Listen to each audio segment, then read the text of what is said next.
All right, guys. So Alabama does what Alabama needs to do, and that's what their game 55-0 against Utah State. Very obvious game that was going to happen. We all knew Alabama was going to win this game. We did want to see what could potentially be the problems for this team. We wanted to see some of the strengths of the team. Of course, weaknesses. We wanted to see some of those things to get fixed. Notably, the offensive line. That was pretty much the biggest weakness of this team. They did kind of struggle with the inside stunts in the run department, struggling to kind of pick up some certain defenders in one-on-one situations. Players would get beat. Obviously, Kendall Randolph had to fill in for I think he had to fill in for Cohen, so he was not the best one tonight. But besides that, I mean, Alabama played a really good football game.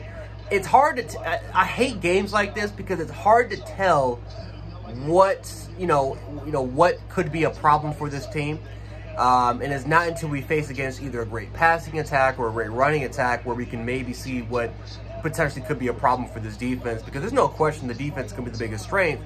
However, it wasn't a perfect defense last year, and we did have some things that, as a fan, I was able to kind of see, and a lot of fans were able to see, and coaches and the players were able to kind of take a look at the film, and they were able to kind of see and obviously try to go ahead and fix those issues.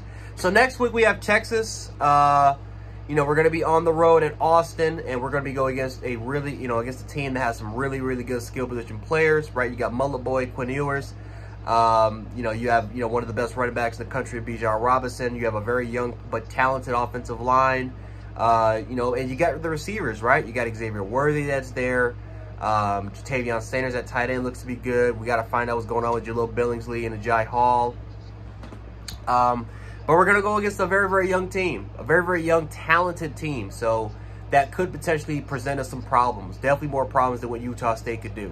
And Utah State's not a bad football team. Utah State they're most likely going to win at least 9 or 10 games in their conference in the Mountain West. It's a good football team. It's just that there was no match, right? Our defensive line, if there was any bright spot that I really truly loved that stood out above others, it was that defensive line. Constantly putting pressure on the quarterback, standing strong in the interior was great. But of course, we do got to go against better lines in order for us to see, is this truly going to be a strength? Did we truly get better at this particular area? So, again, that's why I'm not the biggest fan of week 1, especially when we have to play against these type of opponents. However, it does give us a look at some things, especially the backup players. I'm so happy a lot of our backup players played, because last year we couldn't really get that opportunity of getting our backup players in the game last year because we were in so many close contests. So I'm happy that we can see with Jalen Milroe, right? I've been super high on Jalen Milroe. The improvements I was able to see in the spring game, but then all of a sudden we saw this game. And then you started to see the weaknesses. Then you started to see why people kind of want to, they don't want Jalen Milroe as a quarterback next year. They'd rather go with Ty Simpson. But next week against Texas, and then after that we have Vanderbilt, or somewhere in that line. There's going to be games where our quarterbacks will be having opportunities, and the more experience, the better. The more they can learn on the tape, the more they can learn from their mistakes, and hopefully can get better. Because next year, Bryce is gone.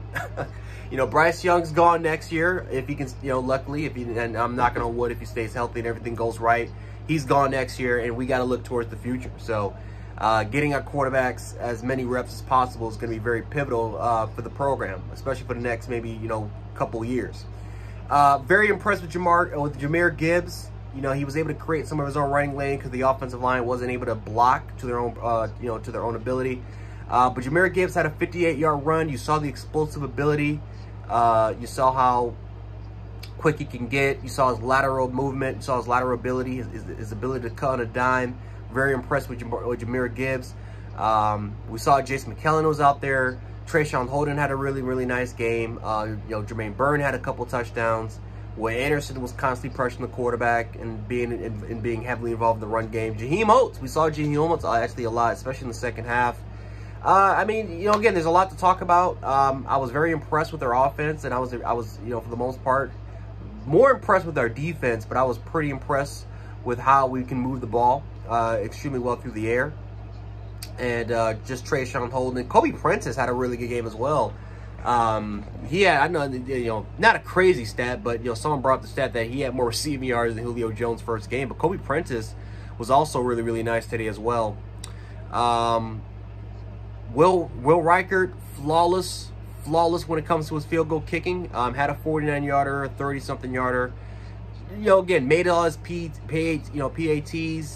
Nothing too alarming. I mean, at this point, we know that Will Reichert's one of the best kickers in the country, and yeah, it's gonna suck to see him leave next year, and we have to go ahead, and the fact that we actually might go down that road of not having a kicker is scaring the crap out of me every single week, but it is what it is.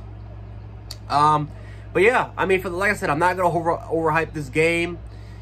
First game of the regular season, we'll see where it goes from there. But yeah, really like what I saw, and like I said, hopefully next week against Texas we can continue to prove as a team. Some of the areas that definitely kind of plagued us tonight, hopefully we can get rid of next week, because we have a pretty difficult opponent in Texas that we got to get prepared for. But anyway, guys, Gen Sports, I'll catch you guys on the next one. Roll Tide, and I'm out.